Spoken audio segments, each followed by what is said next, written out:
been a fan of Natasha Rothwell since her Insecure days. Whenever her character Kelly came on screen, I just got so excited, and I truly appreciated her work even more when I realized that she was a writer on Insecure.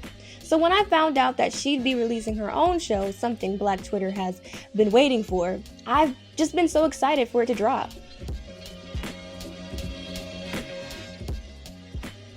How to Die Alone was a wonderful watch for me. I will say that when I started watching it, I was surprised about how deep it got. You'd think that with how morbid the title sounds, I wouldn't be surprised, but I was. Based on the trailers, I thought that this would be like an off-the-walls type of comedy, or maybe even a comedy with some dramatic parts like Abbott Elementary. But once I started watching it, I realized that it wasn't even a comedy. It's more of a dramedy, similar to Insecure. And I wasn't mad at it. I actually learned a lot while watching this show. But before I get into that, there were some key moments that particularly stood out for me. For instance, I love the visual representation of people dancing and the bright colors that would be on screen to show the audience how Mel sees the world when she was on those pain meds, or to show us how she sees the world when she's just really happy, like when she was having that New Year's Eve night with Alex. I also enjoyed the nod to Black American culture, with the Obama picture framed in her brother's home as if he was an actual family member, the mention of Black Eyed Peas at the gas station on New Year's Eve. And it was also refreshing to see the Bell Hooks books in Elise's home. And I know Natasha is a fan of Bell Hooks because her character Kelly mentions Hooks during the season 1 of Insecure.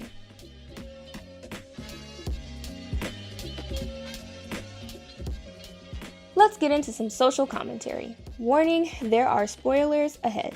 I love the journey of self-love that Mel experiences, whether it was rejecting her friendship with Rory at the beginning of the season in order to prioritize herself, and after some time apart, I was glad that they eventually came together once they both had time to get themselves together individually, and that's so real. Sometimes friends just need a break from each other. The conversation with her brother at the bar on Thanksgiving was also one of those deep moments in the season. I always love when two characters with opposing sides actually have valid perspectives that they're advocating for on both sides. Now, let me just stop by saying one. Brian cheating on his wife? Absolutely not acceptable. And Mel pretending to flirt with her brother and catfishing him is also wild, actually insane. However, it was interesting to listen to them as they essentially trauma dumped. And I liked how the series explored the notion of two siblings growing up in the same household and having two completely different experiences. Getting more into her actual love life and not her catfish love life, I just want to start off by saying that I was always Team Terrence, but I like how her relationship with Alex is complex and that she dumped him when they were dating and not the other way around like we often see in shows.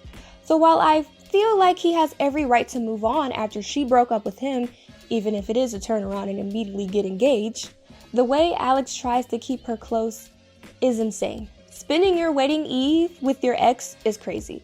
Mel kissing an engaged man was also insane. But him kissing her back was even crazier. And then he had the nerve to storm off like he didn't purposely miss his flight to his wedding and then spend the whole night with Mel.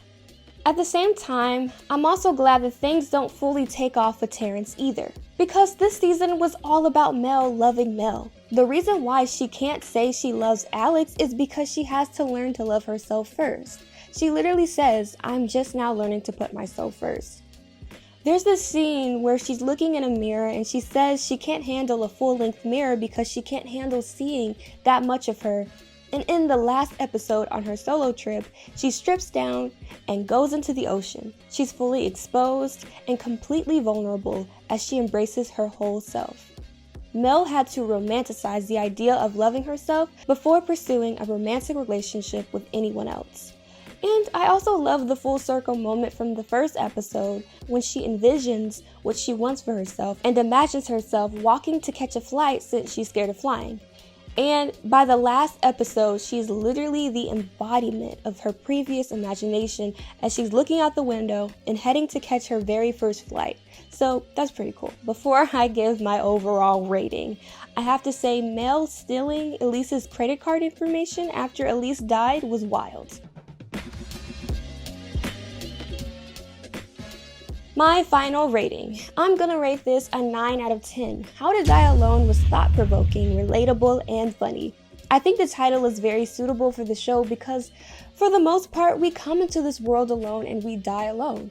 So I think the phrase "how to die alone" means no one else can love you, understand you, care about you like you can. You're your number one. And I think this is an incredible lesson that How to Die Alone highlights all throughout the season. Let me know what you think about How to Die Alone in the comments below, and don't forget to like and subscribe.